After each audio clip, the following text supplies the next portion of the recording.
Allô, bonjour, je me présente, je suis Tatiana. Euh, je suis en train de faire ce petit enregistrement audio pour pouvoir apporter ma petite pierre à l'édifice, dans le sens que via ma page Facebook, cela fait bientôt plus d'une quinzaine d'années que j'essaye d'exprimer mes valeurs, mes pensées. Et j'écris beaucoup d'articles aussi par rapport à différents topics, tels que la politique, la vie, l'amour, l'éducation, les valeurs fondamentaux, tels que la dignité, l'honneur, etc. Et aujourd'hui, si je fais cet enregistrement particulièrement, parce que c'est vrai, il faut quand même que je le dise, que je me sens plus à l'aise à l'écriture, mais intuitivement comme ça, je pense que maintenant, je dois aussi passer au niveau supérieur, qui est de pouvoir m'exprimer aussi à travers ces instruments audio. Et pas à pas, je vais pouvoir vraiment développer, extrapoler sur différents thèmes, que j'aimerais développer sur cette page YouTube que je suis en train de vouloir développer aussi. Et donc, soyez patients envers moi. Je suis au début de cette nouvelle aventure, mais j'espère qu'elle va être passionnante, qu'on pourra échanger et que surtout nos cœurs pourront être illuminés. Je veux dire, on va apprendre de nous-mêmes et des autres aussi, toujours pour avancer. Et aujourd'hui, ce topic qui me tient à cœur, comme j'en ai parlé il y a quelques jours, vu que le mois de la femme aussi, je me dis que c'est vraiment approprié que je puisse parler de tout ce qui est violence conjugale, donc physique ou verbale. Et moi, en tant que survivante, aujourd'hui, je l'assume que j'ai pas eu la grâce de tomber sur des partenaires bienveillants, consciemment ou inconsciemment, les choses sont telles qu'elles sont aujourd'hui. Et par respect pour eux, parce qu'il y a les générations futures qui nous observent. Je ne vais pas trop rentrer dans les détails, comme je l'avais précisé sur ma page aussi. Mais j'aimerais apporter comme une connaissance de ce fléau, que c'est comme un début de discussion pour qu'on puisse ne plus être dans ce tabou du silence. Et aujourd'hui, précisément, je vais pouvoir mettre ce qui m'est arrivé, je veux dire, tous ces abus-là, sur un contexte précis par rapport déjà à mon enfance. Donc brièvement, je vais essayer de donner comme un témoignage de ma petite enfance et jusqu'à la rencontre, je veux dire jusqu'en tant qu'adulte et retomber un peu dans le même schéma néfaste qui est la perversion narcissique, qui est la manipulation et cette prédation sur l'autre et cette condition, je veux dire, c'est un trouble de la personnalité qui est en général pas diagnostiqué et qui crée beaucoup de dégâts dans les familles, dans la société en général. Donc, toute jeune, donc disons, je remonte jusqu'à mes petits souvenirs, à l'âge de 2 ans ou 3 ans, comme ça. J'ai le souvenir que il y avait beaucoup de violence conjugale entre mes parents et moi en tant qu'enfant. Je peux me souvenir de cette peur quand il y avait ces actes de violence verbaux ou physiques. Et je me rappelle d'un souvenir en particulier et que mes parents étaient en train de discuter violemment, de se disputer. Et vu qu'on vivait à Kinshasa. J'ai grandi à Kinshasa, je suis née à Kinshasa, dans une grande famille, dans le sens que mon père avait les enfants de son premier âge avec nous. Donc ça aussi, je reviendrai sur ça. C'est quelque chose de très important déjà. Le fait que ma mère, elle était dans un deuxième mariage par rapport à mon père. Et les enfants, je veux dire mes frères, mes sœurs, les enfants de mon père vivaient avec nous.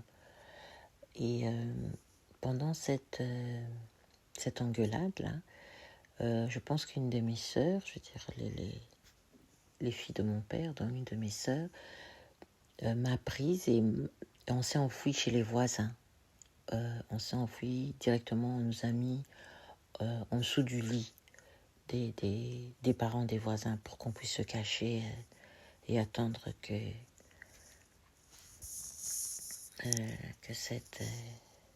cette engueulade passe en fait. Et je sais qu'il y avait de l'alcoolisme aussi. Il y avait de l'alcoolisme qui était consommé des deux côtés. Je pense que de mon père et de ma mère, il y avait quelque sorte de l'alcoolisme occasionnellement, ou en général, il y avait un problème d'alcoolisme aussi. Ça, c'est quelque chose que si à 2-3 ans, j'étais, comment on dit en français, aware, j'étais en connaissance qu'il y avait quelque chose de trouble, qu'ils n'agissaient pas comme d'habitude, mais qu'ils étaient sous influence de quelque chose. Je sentais l'alcool, etc. Donc c'était comme c'est quelque chose qui me faisait comprendre qu'ils sont en train d'agir sous une influence quelconque. Et cet événement, d'aller en dessous du lit des voisins, et les cris de ma mère et mon père, etc. Mes sœurs en débandade, mes frères, je ne sais même pas où ils sont. Ça m'avait déjà marqué dans ma petite enfance. Donc cette violence-là m'avait déjà fortement marqué. On arrive 5-6 ans comme ça, je pense, ou 7 ans. Du jour au lendemain, un des parents nous annonce que nous allons aller sur Bruxelles, que nous allons aller vivre sur Bruxelles. Bon, moi, je suis petite, donc je ne le comprends pas très bien. On arrive sur Bruxelles. Rien n'était organisé, bien sûr. Ce dont je me souviens de mon enfance, c'est que elle était chaotique. C'est comme s'il n'y avait pas de structure. En tout cas, c'est que je me souviens de mon enfance, c'est que les choses se faisaient par impulsivité, au jour au lendemain, sans planification. En tout cas, c'est ce que j'ai toujours ressenti de mon enfance. Et on arrive sur Bruxelles, on n'avait même pas où se loger. Je pense qu'on s'est logé à cet âge-là, je me souviens encore, dans un hôtel qui nous coûtait une fortune. Et on devait trouver un endroit où s'installer, puisqu'on était à plusieurs. Il y avait mes sœurs, je veux dire, les enfants du premier mariage de mon père, donc mes sœurs, et il y avait mes frères, il y avait moi-même. Donc, on était à plusieurs qu'on habite à l'hôtel dans un pays qu'on ne connaît pas. On était comme livrés à nous-mêmes, en fait. C'est le ressenti que j'ai. Et on trouve un endroit où se loger, on trouve un appartement en catastrophe. Je veux dire, le premier appartement qui était available, qui était libre en ce moment-là, on l'a pris. Et c'était un appartement plus ou moins bien, mais qui coûtait quand même cher déjà à cette époque-là. Donc, on avait 3 chambres, il y avait la chambre des filles, il y avait la chambre des garçons, et puis une des petites chambres était à un de mes grands frères. Je trouve ça déjà bizarre que lui se permet d'avoir une chambre à lui tout seul, et on était à plusieurs, on devait partager. Mais bon, ça c'est encore une autre histoire. Il n'y avait pas beaucoup d'équité, il n'y avait pas beaucoup de... Il y avait personne pour mettre de l'ordre un peu dans ce qui se faisait dans cet appartement-là. Alors, moi et mon frère, je veux dire les petits, parce qu'on était les deux derniers, on nous emmène sur l'internat, et mes frères aussi, je pense qu'ils étaient sur l'internat, et on revenait les week-ends. Là, par contre, ça c'était vraiment un déchirement. À la limite, je peux comprendre que on n'a pas de repères, on grandit dans le désordre comme ça, il y avait un certain désordre.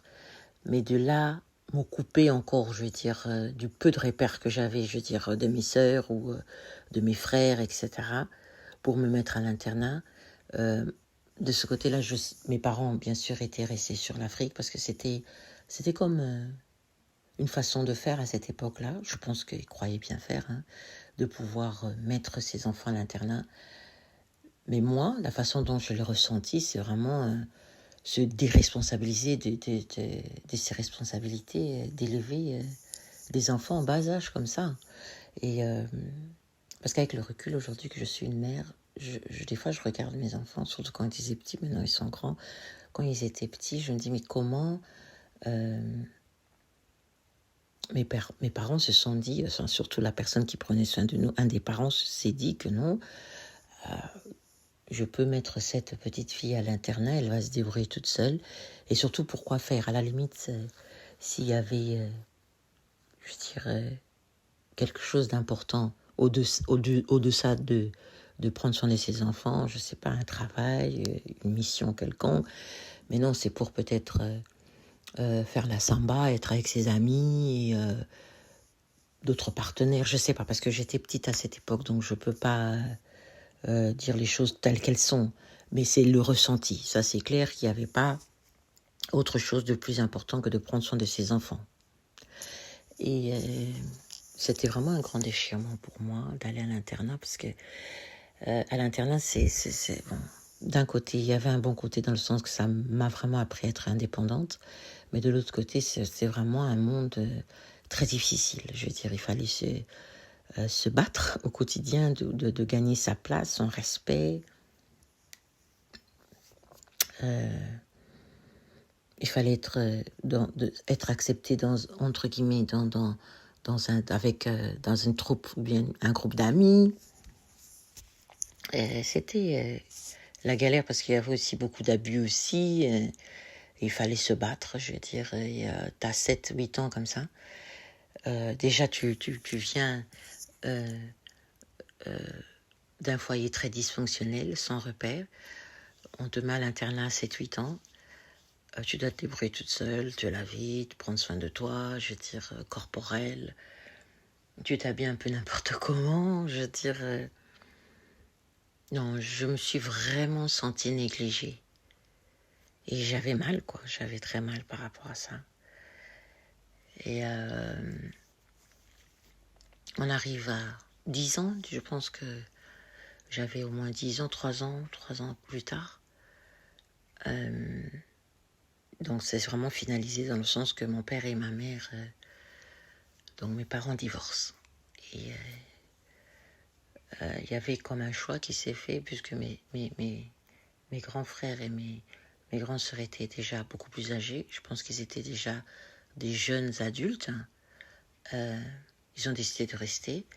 Mais vu qu'il n'y avait personne pour s'occuper de nous, financièrement parlant, c'était devenu difficile par rapport à l'appartement, etc. Donc on est toujours dans ce grand chaos. Hein.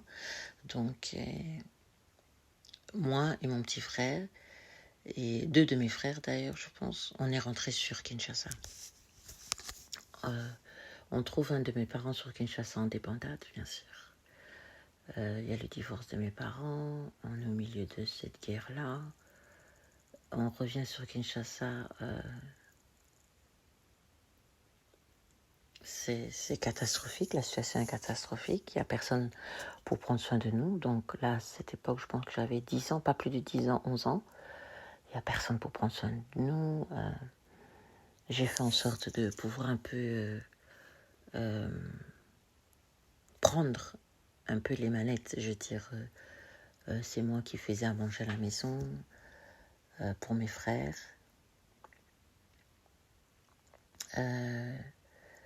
À l'école, c'était difficile. Je n'arrivais pas à bien suivre parce que j'étais comme un peu désemparée. Mais bon, vu qu'il y avait beaucoup, j'étais déjà, entre guillemets, de nature plus ou moins intelligente. Donc, j'essayais de naviguer. On nous a mis dans une école primaire parce que là, j'arrive, je pense que je suis en 6e primaire et je vais sur l'école secondaire. Donc, on nous a mis dans une école sur Kinshasa. On arrivait toujours en retard parce que des fois, il y avait une voiture, des fois, il n'y en avait pas. On devait aller à pied, sous le soleil brûlant, moi et mon frère. C'était des moments très difficiles. Pendant ce temps-là, un de mes parents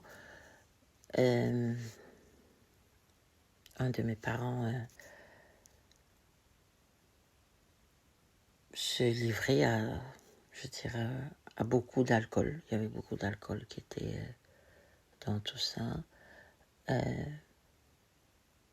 Peut-être en déni. Ce parent préférait peut-être être avec ses amis. En tout cas, j'ai toujours vu que ses amis étaient très importants pour elle.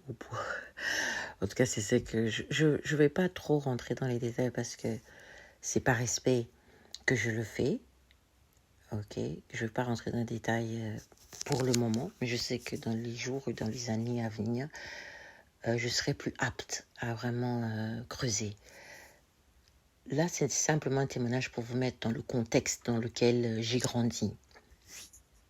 Parce que c'est avec le temps, je dirais avec les études que j'ai accomplies pendant près de 10 ans, que je comprends que notre enfance joue un rôle primordial dans nos relations futures.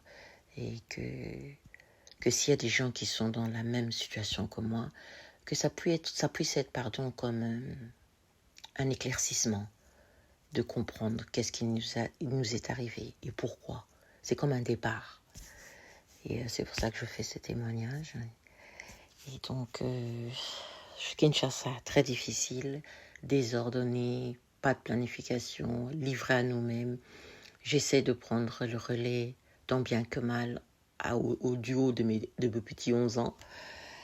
Et on revient sur Bruxelles après 3-4 ans. Donc, je pense que je devais avoir 13-14 ans comme ça. Rebelote, on revient sur Bruxelles, toujours en débandade. Je pense qu'un de mes frères vivait dans un petit studio. On débarque là-bas, dans ce petit studio, moi et mes frères. On essaye de s'en sortir. Et entre-temps, mon père avait beaucoup de biens. Et un de mes parents utilisait ces biens-là pour essayer de nous faire vivre tant bien que mal. En tout cas, c'est cette compréhension que j'ai. Et il y a des ventes qui se font, je dirais, à tout bras-le-bras. Donc on débrade vraiment, donc il y a vraiment un bradage des biens de mon père qui se produit. Et en soi, c'était pas une mauvaise chose au départ parce que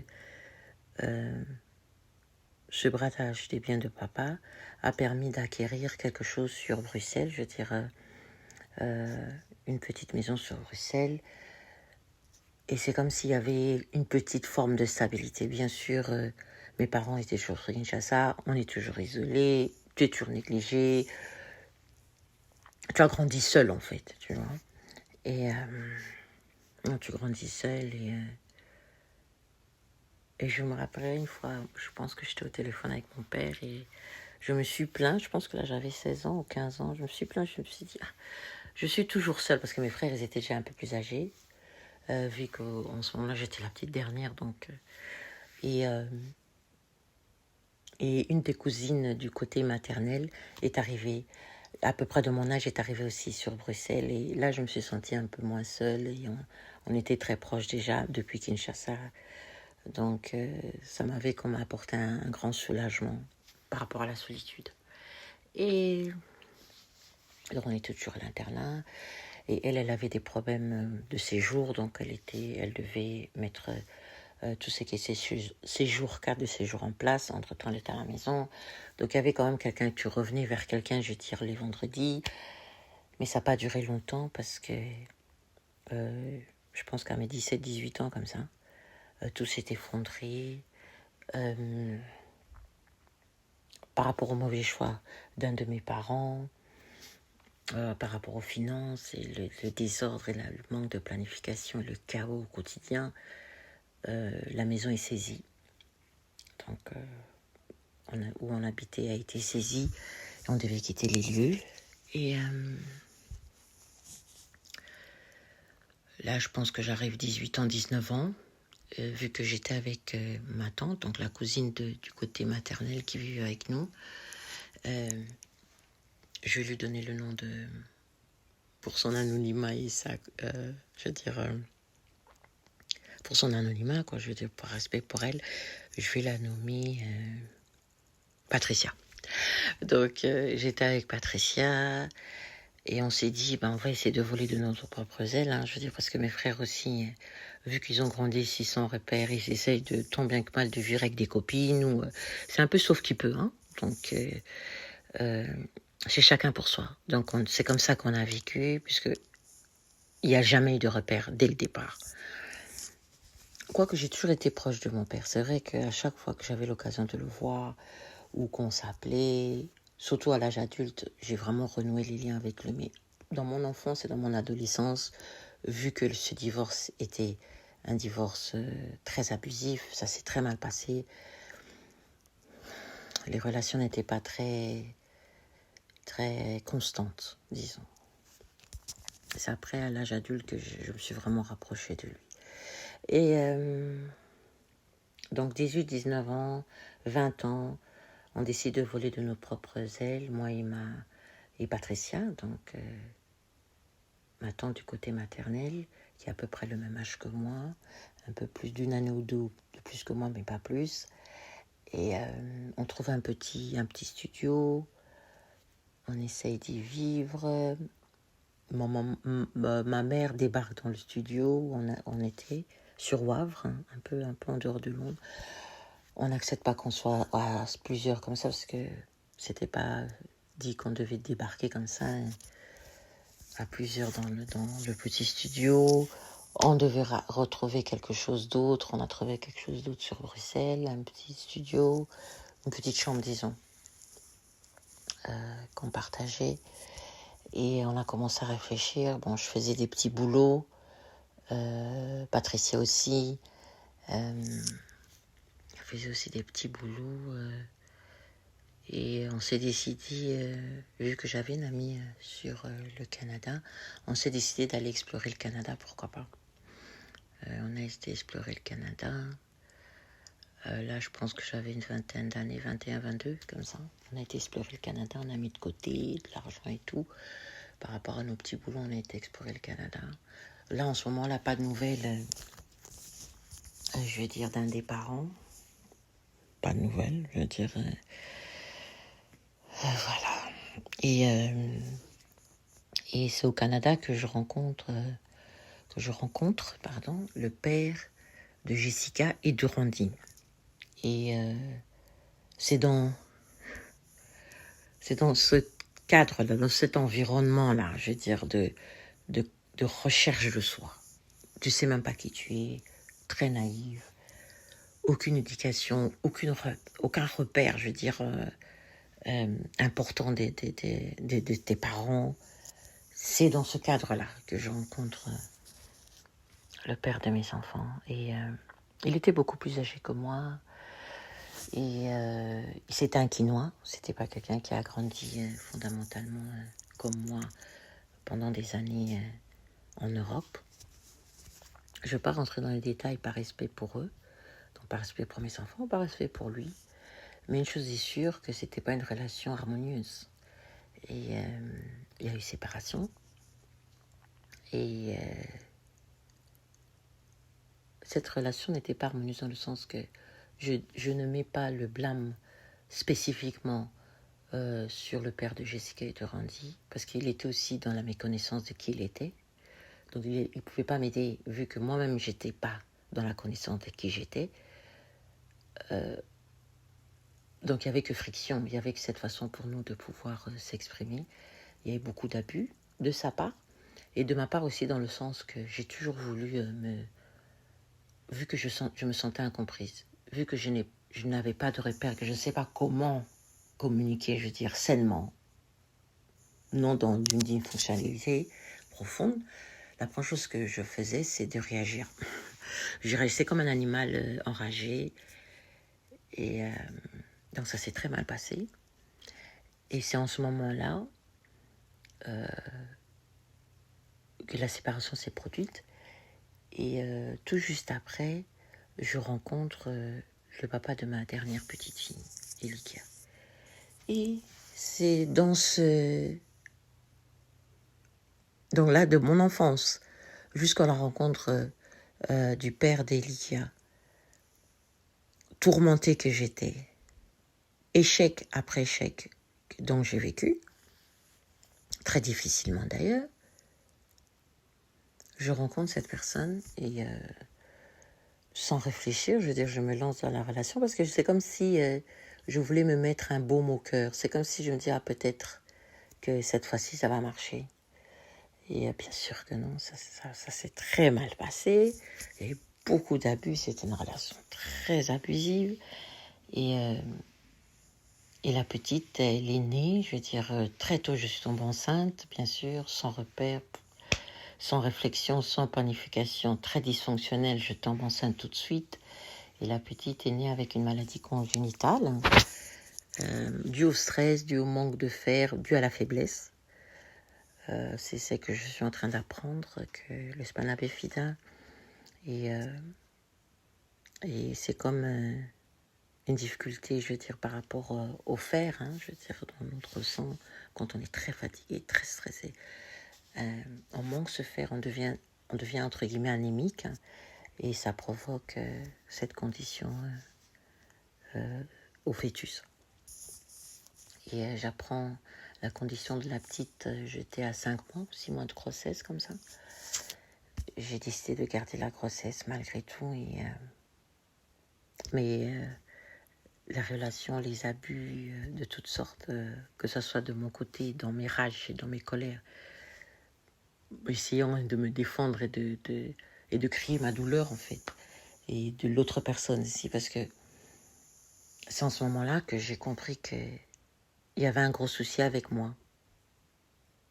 C'est quand après ces 2 relations qui se sont très mal passées, après mes 3 enfants que je regardais et ce bébé dans les bras qui avait des besoins spécifiques, je me suis dit, il doit avoir un gros souci avec moi. Donc je suis le commun dénominateur de ça. Qu'est-ce qui se passe? Et ça m'a plaqué au mur, en fait. Je me suis sentie au pied du mur, qu'il fallait bien que je puisse me sortir de ça. Qu'est-ce qui ne va pas avec moi? Et je dis pas ça pour dire que je porte toutes les fardeaux de mes fautes. Non, les fautes sont partagées, mais là je parle de ma part à moi. That's all I can do. Je veux dire, c'est tout ça que je peux faire. Parler de mon cheminement. Et j'étais au pied du mur et j'allais à l'église, c'est vrai,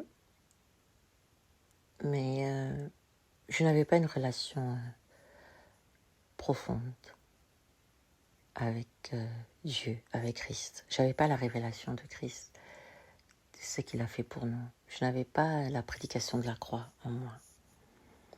Et un jour, donc les 2 petits, les 2 grands à l'époque, ils étaient petits, ils étaient à l'école. J'étais avec la petite Elika, ma petite dernière. Et j'ai pleuré à Dieu. J'ai dit, Dieu, si tu es vraiment vrai, réel, moi je vais te servir et révèle-toi à moi. Qu'est-ce que je dois faire face à ma situation, face à ma vie de souffrance depuis tant d'années. Et il s'est révélé à moi parce que c'est un Dieu fidèle et il a commencé à me parler. Il a commencé à me parler et c'est là que je vais m'arrêter et je vais revenir avec un autre message pour parler de ce moment catalyseur, de cette demande à Dieu de pouvoir se révéler à moi. Merci de m'avoir écouté et je vais vous revenir très bientôt. Merci, au revoir.